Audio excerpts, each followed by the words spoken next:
अस्सलाम वालेकुम dear students.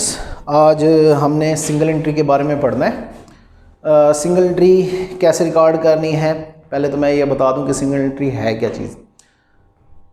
हम डबल एंट्री के बारे में पढ़ते रहे हैं। सिंगल एंट्री उन बिजनेसमैन के लिए ज़्यादा ज़रूरी होती है, या वो लोग ज़्यादा इसको अडॉप्ट करते हैं जिनका छोटे पैमाने पे बिज़नेस होता है, स्मॉल बिजनेस स्केल जो होता है जिनका, वो लोग सिंगल एंट्री सिस्टम को अडॉप्ट करते हैं।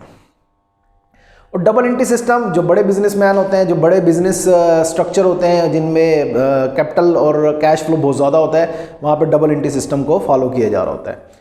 उसकी रीज़न ये है कि डबल एंट्री सिस्टम एक्यूरेसी के लिहाज से बहुत बेहतर है, सिंगल एंट्री सिस्टम नहीं है। लेकिन डबल एंट्री सिस्टम को रिकॉर्ड करने के लिए ख़र्चा बहुत ज़्यादा होता है, एक्सपेंडिचर बहुत ज़्यादा होते हैं, जो स्मॉल बिजनेस वाले इसको अफोर्ड नहीं कर पाते। तो वो अपनी कॉस्ट की एक्यूरेसी को करने के लिए सिंगल एंट्री को फॉलो करते हैं, लेकिन सिंगल एंट्री में इतना ज़्यादा एक्यूरेसी नहीं होती है। लेकिन उसका एक आसान मेथड होता है जिसके तरीके से हम सिंगल एंट्री सिस्टम को फॉलो कर सकते हैं।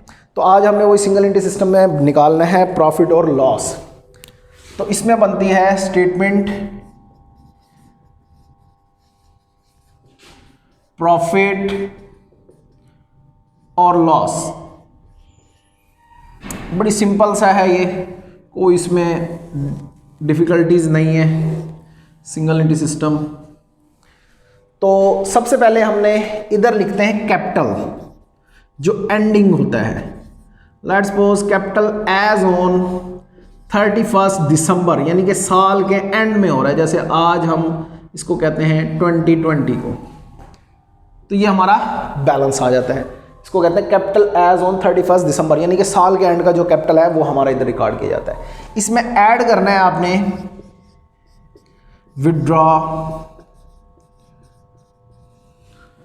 जितनी भी आपने विड्रॉ की हैं, ड्राइंग्स की हैं, वो हमारे पास इधर हमारे पास ऐड होके आ जाएंगी। क्लियर है जी। उसके बाद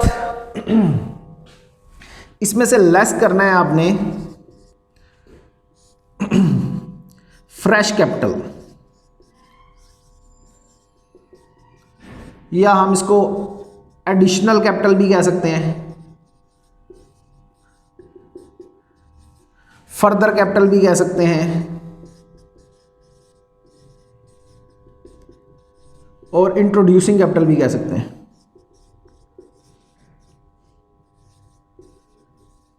ये चारों एक ही चीज़ के नाम है, वो यहां से लेस हो जाएगा। ठीक है जी। ये फ्रेश कैपिटल होता क्या है, या एडिशनल, फर्दर और इंट्रोड्यूसिंग कैपिटल होता क्या है? ये वो कैपिटल होता है जो साल के बीच में लेके आते हैं, ड्यूरिंग द ईयर हम लेके आते हैं, उसको हम कहते हैं fresh capital. That is called is a fresh capital. इस जो फ्रेश कैपिटल की अमाउंट लेस करके, यानी कि इसका टोटल जो आएगा, इसमें से ये जो लेस करके अमाउंट बचेगी, इसमें से फिर एक और चीज़ लेस करनी है, कैपिटल एज ऑन 1 जनवरी, यानी कि जो साल का बिगिनिंग बैलेंस है 2020 का, वो हमने इधर से लेस करना है। क्लियर है जी। उसके बाद हमने इसमें से लास्ट चीज है इंटरेस्ट ऑन कैपिटल, वो भी लेस करनी है।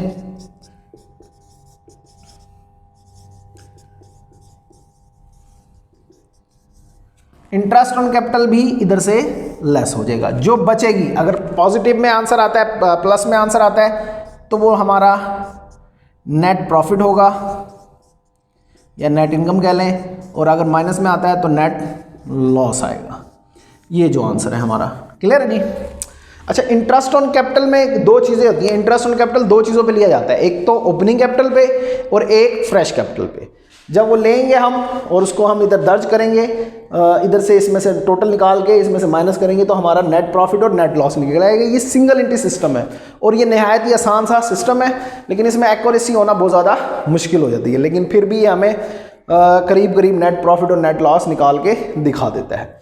तो ये सिंगल एंट्री सिस्टम का मेथड है और ये बहुत आसान है। और जो हमारे बीकॉम के स्टूडेंट हैं, पंजाब यूनिवर्सिटी के, सरगोदा यूनिवर्सिटी के और जीसी यूनिवर्सिटी के, उनके सिलेबस में ये चैप्टर भी मौजूद है, लेकिन उस चैप्टर का नाम है इनकम्प्लीट रिकॉर्ड्स।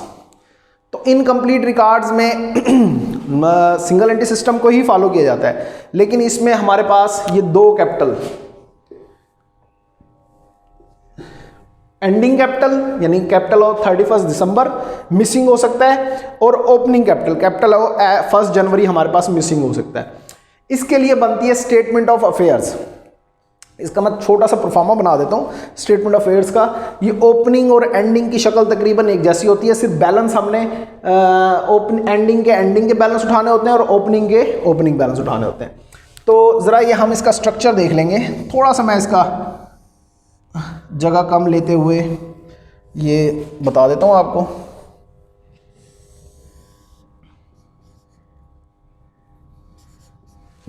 ये कहलाती है स्टेटमेंट ऑफ अफेयर्स। अगर आप 1 जनवरी का बना रहे हैं, पहले 1 जनवरी का ही बनता है वैसे तो, एज ऑन 1 जनवरी 2020, और इधर लायबिलिटीज और इधर हमारे एसेट्स आ जाते हैं।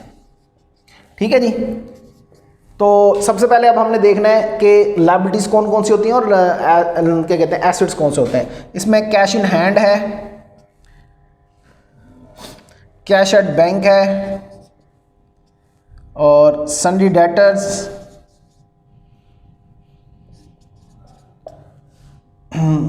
फर्नीचर, अगर ये नज़र नहीं आ रहा तो बस मैं बोल भी रहा हूँ, उसको नोट करते जाइएगा, मशीनरी और प्लांट, लैंड एंड बिल्डिंग, ये जो भी एसिड है, ओपनिंग एसिड है, वो इधर आ जाएगा। ठीक है। और लायबिलिटीज में सन्डी creditors, bill payable, bank overdraft,